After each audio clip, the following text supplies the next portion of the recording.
మన రక్షకుడైన యేసుక్రీస్తు నామములో అందరికీ వందనాలండి. ఈరోజు దేవుని మాటలు మొదటి సమూయేలు గ్రంథము 2వ అధ్యాయము 7వ వచనము. యెహోవా దారిద్ర్యమును ఐశ్వర్యమును కలగజేయువాడు, కృంగజేయువాడును లేవనెత్తువాడును ఆయనే. ప్రియ దేవుని బిడ్డలారా, దేవుడు దారిద్ర్యమైన జీవితానికి మనలను అనుమతిస్తాడు. దేవుడు ఐశ్వర్యమైన జీవితానికి కూడా మనలను అనుమతిస్తాడు. దేవుడు కృంగిపోయే జీవితానికి కూడా మనకు అనుమతిస్తాడు. అలాగుననే లేవనెత్తబడడానికి కూడా దేవుడు అనుమతిస్తాడు. చూడండి, ఇశ్రాయేలు ప్రజల్ని ఐగుప్తు దేశంలో దారిద్ర్యముగా ఉండడానికి దేవుడు అనుమతించాడు. కానీ తిరిగి వెళ్ళేటప్పుడు వారి బంగారం అంతా, అంటే ఐశ్వర్యవంతులుగా దేవుడు అనుమతించాడు.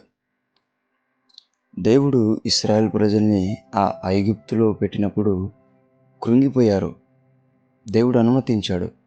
కానీ వారు వెళ్ళేటప్పుడు లేవనెత్తబడ్డారు. దేవుడు వారికి అనుమతి ఇచ్చాడు.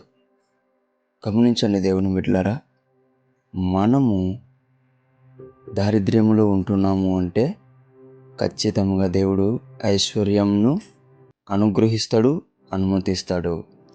మనం కృంగిపోతూ ఉంటున్నామంటే ఖచ్చితంగా దేవుడు లేవనెత్తుతాడు. ఇది గ్రహించాలని, దేవుని ప్రేమను మంచిగా అర్థం చేసుకోవాలని దేవుని పేట మనవి చేసుకుంటున్నాను. అన్నిటినీ సహిస్తూ, అన్నిటినీ దేవుడు నాకు అనుగ్రహించాడు, నేను మౌనంగా ఉండి దేవుని కార్యం కొరకు ఎదురు చూస్తాను అనే విశ్వాసంలోకి రావాలని దేవుని పేట మనవి చేసుకుంటున్నాను. దేవుడి మాటలను దీవించును గాక. ప్రార్థిద్దాం. యేసయ్యా, మీకు వందనాలు, స్తోత్రాలు ప్రభా. నాయనా, నీవు కృంగిపోయే జీవితానికి అనుమతిస్తే ఖచ్చితంగా లేవనెత్తుతావని, దారిద్ర్యమైన జీవితానికి నీవు అనుమతిస్తే ఖచ్చితంగా ఐశ్వర్యవంతునిగా నీవు చేస్తావని నేను నమ్ముచున్నాం ప్రభువా. ఇశ్రాయేలు ప్రజలను ఎలాగైతే ఐశ్వర్యవంతులుగా, ఎలాగైతే